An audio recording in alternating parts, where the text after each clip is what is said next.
Previously on In Between. We're breaking the curse. I found out how to break the curse, but you're not gonna like it. We need some ingredients. Some chemboluminous. Did you see that? There's something in the water down there. The feathers of a cockatrice. Betty, no! And, the sun, which faces the sun. I'm sorry, what? You've got to be kidding me.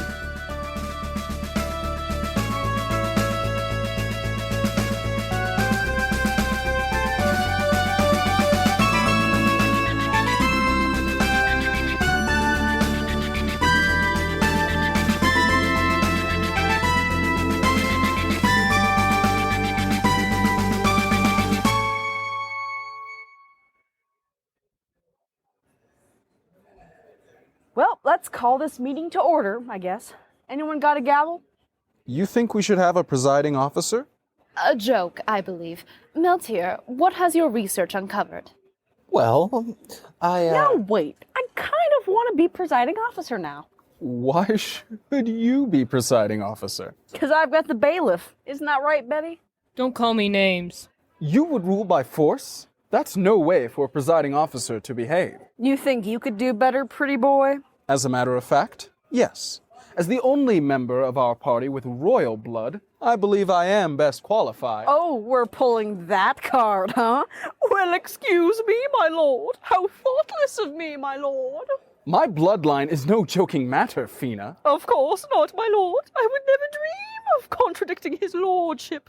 I will thank you not to make a mockery of my title. Oh, there's no need to thank me, my lord. That's it. Please, peace, both of you. Sterling, sit down. Let's forget the question of a presiding officer and listen to Meltier. Fine. Just so long as Fina promises to take this seriously. If it makes you feel better, your lordship, sure. I never understood this human obsession with nobility. can I talk now? Gods, please, yes. Right. Yeah, so, as we know, there are two suns, Sol, the large yellow sun, and Solita, the small red sun. Given that the suns are arranged in a binary system, that means they're technically always facing each other. So the good news is, it doesn't matter which they're referring to. Why are you clapping? Great exposition, Meltier. Real quality stuff. If you keep interrupting, the lad will never finish his thought. Sorry, kid, go on. Yeah, so the next question is, how do we get a piece? Now, luckily, we have a few options here. Yes, Sterling? You don't have to raise your hand. Meltier, just to be clear, you're saying the final ingredient is a piece of one of the suns? Yes. Oh, well then, what are our options? The first option is to just ask. Friar, Pelor is the patron god of Sola, correct? That is correct, yes. It's kind of a long shot, but we could just ask Pelor. He might set us on a quest or something to prove our worthiness, but I think we can handle that. Now, Meltier, I don't know what you may have heard about the gods, but most of them, my own Lord Pelor included, are not what you might call talkative. I mean, I said it was a long shot. Matter of fact, it's a little worrisome when the gods do speak. It's usually the first omen of a minor doomsday, and really, who's got the time? What are the other options, Magic Man? Well, we could summon a piece of a sun, which is not my specialty. I'd have to do a lot more research, maybe talk to some friends. After the vampire, I'm not too keen to meet your other friends, kid. Oh, that reminds me. And we'd probably have to go back to his library. Oh, God, no. We'll need more steaks and garlic. Any other options, Meltier? One more. We could, go get it ourselves? No. Now, hear me out. Heroes have done it before. Yes, and usually they die. They die a lot. I don't want to die for something that I might not get paid for. How is something like that even possible? It usually involves a magic ship that flies, an impossible to reach standard of heroism, and did I mention the dying? Well, that sounds... Expensive? Very right. Well observed. A little beyond us? Also right. Wow. Batting 1,000. And did I mention lethal? Suddenly, the vampire seems downright hospitable. Oh, he was hospitable, all right. I nearly stayed for good. All of these plans seem just a touch Impossible? Yeah, but they're all I got. Well, it's a good thing we didn't actually promise to break the curse, right?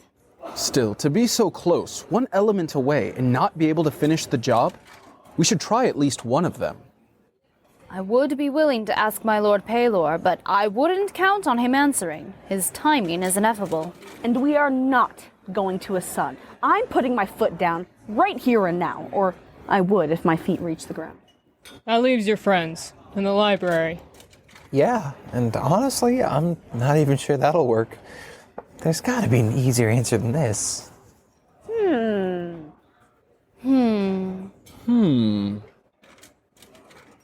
Why don't we just wing it? Because the last time we did that, you got turned to stone. Oh, yeah. No more adventures without extensive planning. Boy, I can tell that our future adventures are just going to be a laugh a minute. Better than dying. Yeah, I know.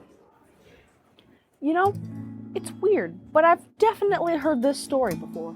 What story? Oh, you know, I must know 100 variations. There was once a very important person who was under a terrible spell. Or maybe dead, or maybe they weren't important at all, except to the hero. Did I mention the hero? He or she, but usually it's he, was brave and wise, widely admired and inarguably good, despite a penchant for philandering. In order to save this important person, the hero was required by the gods, or by a ransom, or by a dungeon crawl, to take on 3 important tasks. 1, retrieve mysterious and magical plant life in a difficult-to-reach environment. 2, acquire the body part of a legendary monster, which few can defeat. And 3, Get a piece of the sun? why do you interrupt me when this is just getting good? Sorry.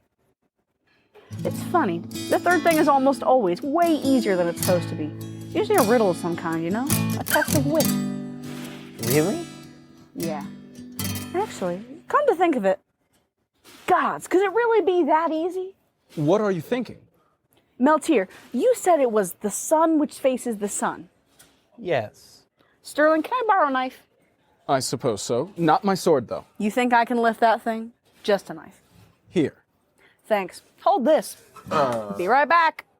Now, where is she going? You know, I've always wondered if there was something magic about this instrument. There isn't. Well, how else is she able to perform all this magic? She just is. Halflings aren't usually magically inclined, you know. You say stuff like that all the time. How do you know? Everyone knows. I bet if I were to... well, maybe not. Quit it. My question still stands. How does she do it? How did you get good with the sword? Well, practice. Yep. Ah, she's coming back. Hello. That didn't take long. Guys, we're all idiots. Here's your third ingredient, Meltier. A flower? Yeah, kid. A sunflower. Aha! The sun which faces the sun! But I told you, it's a test of wit. Here's your knife back, Top Gun. That's it? That's it? That's it. Unless you think it's more likely the recipe calls for a literal piece of the sun. Thank you, Sterling. I suppose not. It's just... This means we're done? Yeah, basically. We can break the curse now, right? I guess we can. To reverse a disgrace. To get paid. To save a young girl from a lifetime of trouble. Yes, that too. What are we waiting for? Let's go! Next time on In Between. You make bold claims, adventurers. How do I know this isn't a trick? Your Majesty, Meltier is well able to perform the necessary ritual. If he is not, I will execute you all. Oh. Good.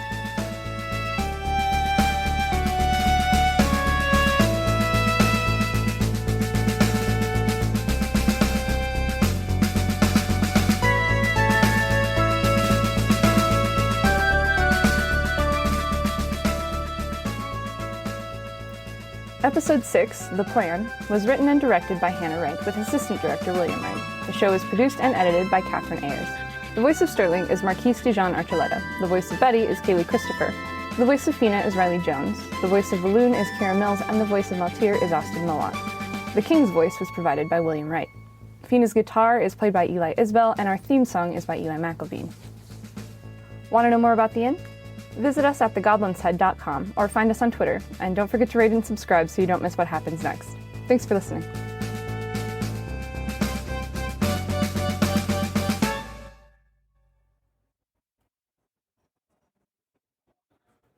Today's special is Pixie Absinthe, made from the finest ingredients from...